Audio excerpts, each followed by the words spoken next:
Welcome to the T-Man Variety Podcast with your host, Tyler Hannigan. We will cover a wide range of topics from sports to disabilities.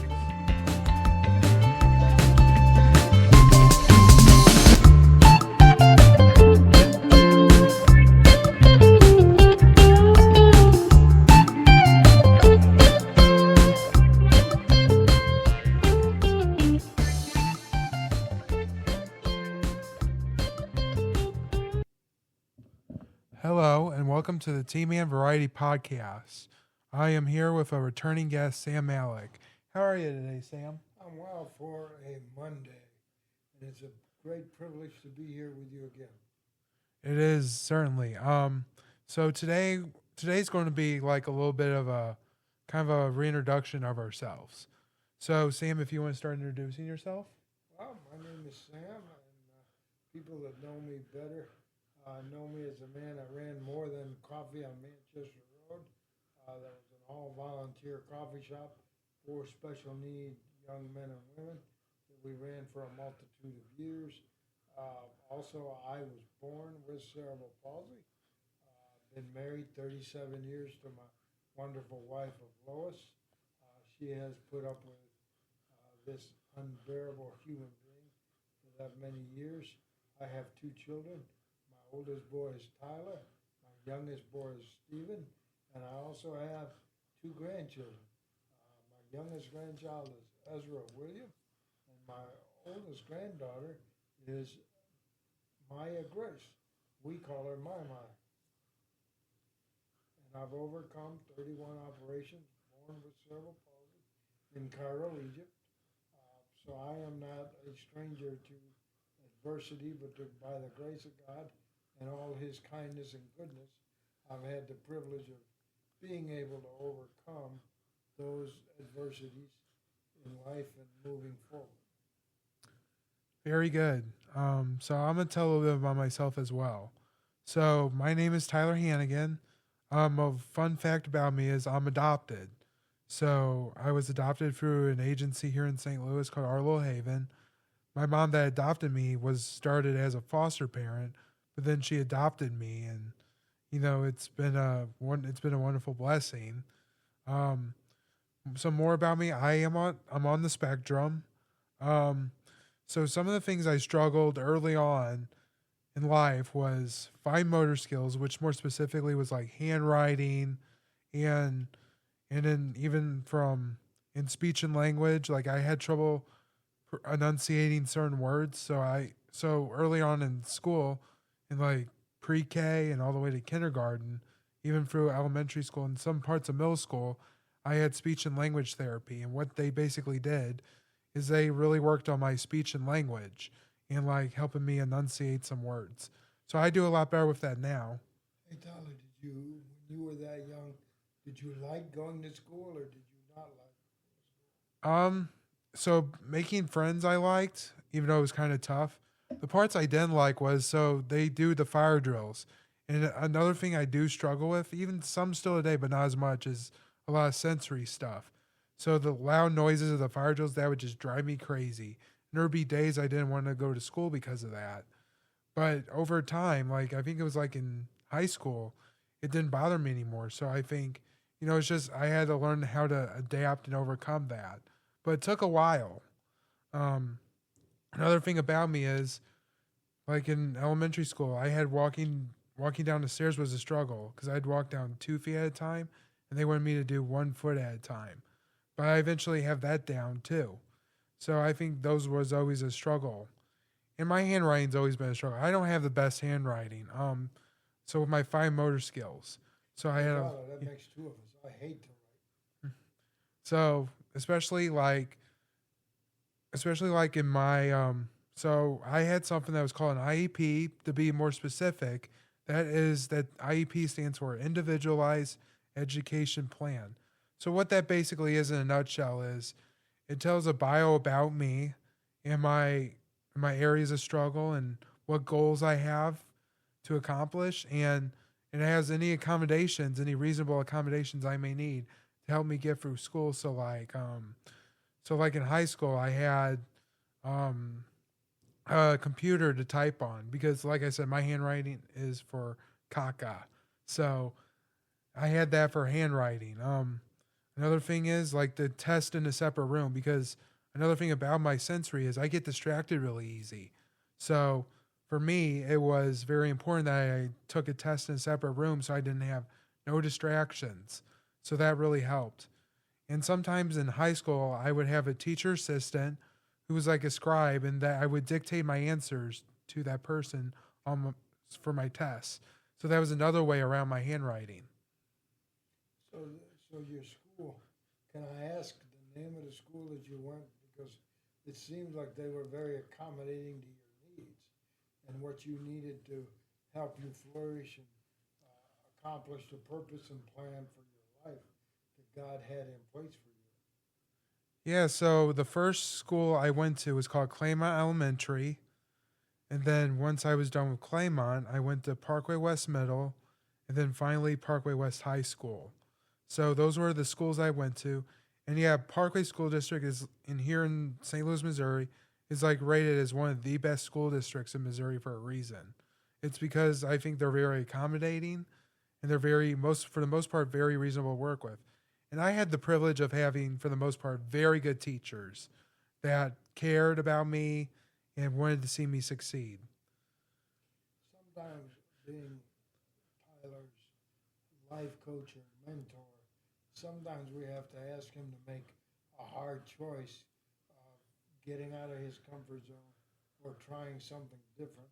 As you've heard in the previous podcast, he's also said to you about trying different foods, trying different things.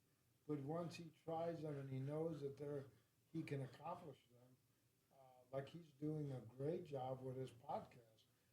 But we'd also want you to understand that we want your feedback and your input.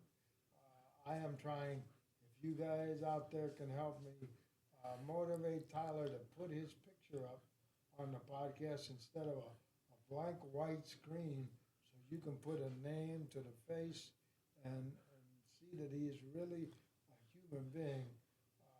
I would help you by encouraging him to do so. If anybody has any other suggestions of how to get a video of him during this podcast, I think it would be awesome for people to see how well he does with his podcast equipment, to show you that everybody can overcome any obstacle that people think they have. And it's in your mind that you have that obstacle, but there's always a way around it. Every wall has a little hole that we can figure out how to get him through it. Absolutely, 100% agree.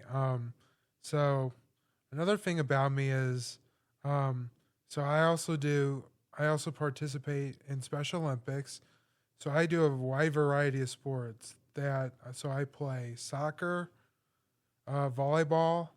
I also do powerlifting, and I also do flag football and basketball. You know, for a guy that doesn't do much, he does more athletic sports than I'll ever do in a lifetime. Yeah, and so I do a lot of tournaments in state. So like we could go to like maybe here in Missouri, like Fort Leonard Wood or St. Charles or Kansas City or Springfield. And it's a lot of traveling, but it's really fun because you get to make friends in Special Olympics. And that's a way of being more social. Because a lot of people with disabilities, I think, it's a struggle to get out there and be social. So that's like a way to be social. But, you know, most people think that they don't want to be seen. But these young men and women out there like myself, we don't want to be an eyesore, but we want to be acknowledged and seen as a human being. And that's one thing that I will share with all of you on a personal level. My wife is a wonderful woman to tolerate me, and my children grew up. They didn't see Dad's crutches or they didn't see Dad's wheelchair. They just thought it was something they could play with. Yeah, and I really think people with disabilities can really do anything they put their mind to. I just think with the right accommodations, the right resources, it can be accomplished. Because there's no hill that's big enough to overcome. Even if you have to do baby steps, you can still overcome it. Isn't that right, Sam? Yes, and we are living proof. And there's a lot more people out there with special needs and disabilities that have achieved a great deal to change the system, change society's thought, and we're grateful to God for those abilities and the people that have come before us. Look at the technology now that we're on right now with this podcast. It could be going all over the place. And again, Dollar, I'd like you to mention how they can listen to this podcast or type in their recommendations or questions.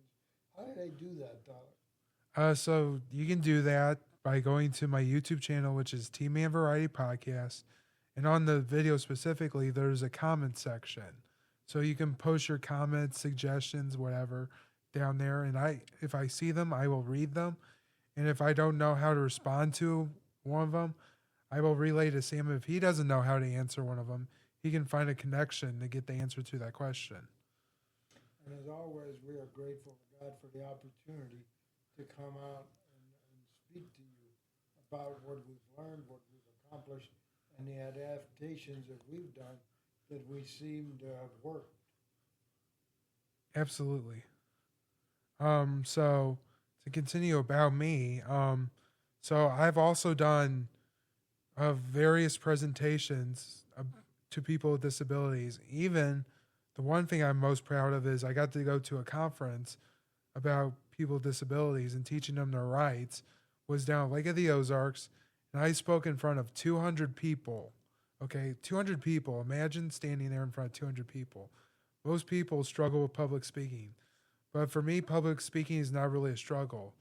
And my strategy is that I visualize like there's nobody there, so it takes the nervousness part away. But surprisingly, I do well with public speaking, and I've spoken to like my cousin's school to some fifth graders about disabilities and how you can be more inclusive if somebody has a disability in your class to get them involved. So, Dollar, you enjoy speaking publicly and doing all of that. Is that correct? That is correct. It is not a struggle for me. It's more of a strength, surprisingly. Well, then maybe that's a skill set. If anybody out there has any suggestions that we can help him build that skill set, please comment at his YouTube page or what else did you say they can find you at? Just YouTube right now at the moment. Eventually, I'm gonna be looking the other platforms, but YouTube I'm sticking with right now. Okay, we all got to take baby steps to get to where we need. And as always, we thank you for your time, your effort of listening, and we know it's an intentional listening.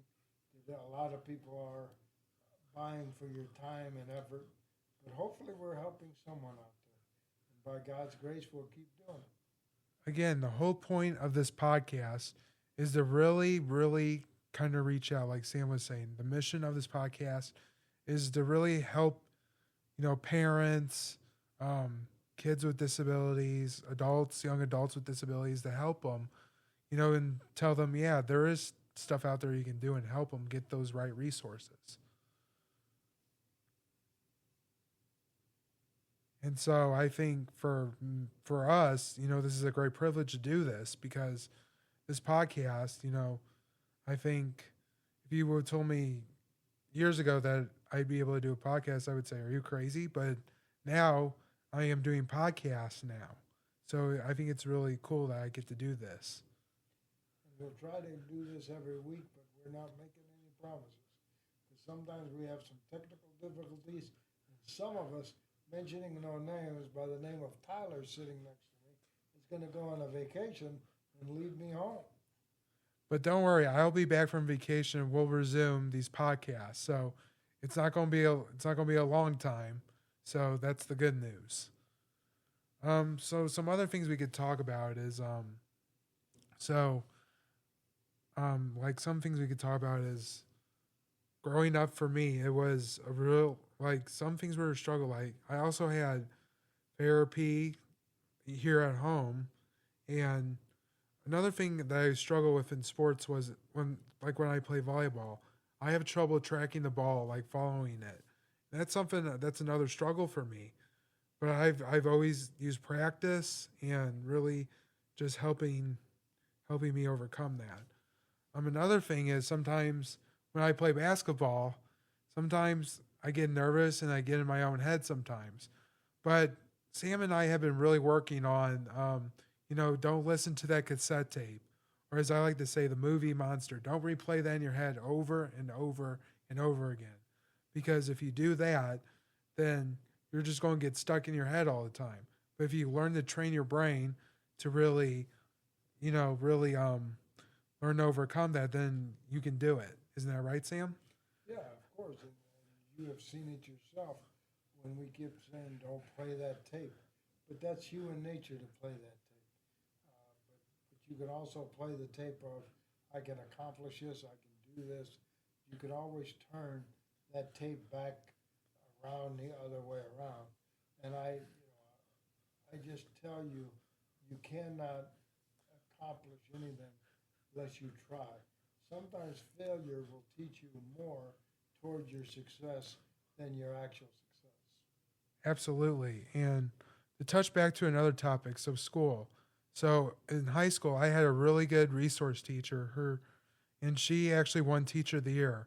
But what she did was really impressive. So a lot of kids with disabilities that were in my high school who this teacher had before were not included in the general education study, so they were not in the normal classrooms.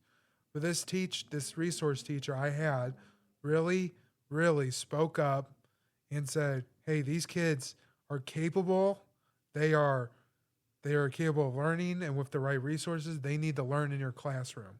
So then we were more integrated into the regular classrooms. And then actually a couple of teachers set up classes, general ed teachers set up classes specifically for us because they were really impressed with us. So, and this teacher, like I said, won Teacher of the Year. She was amazing. And she was the one we got to lead our own IEPs, individualized education plans. So what that means is we got to email our own teachers, staff, whoever we wanted to be at our meetings, and we got to lead the meetings with the help. And so I think it was really cool how we got to do that, because then we got to write in and write out accommodations we need and what we don't need anymore. So I thought that was really cool. And that really taught me early on about self-advocacy. And another thing I got to do my senior year was lead a social skills class of hers, so to help other people learn along the way as well. That sounded like you had a great teacher, and she was dedicated and really wanted to help you succeed. We can talk about this the next time we do a podcast, Tyler. We can just, we just wanted to give you a sample of what Tyler's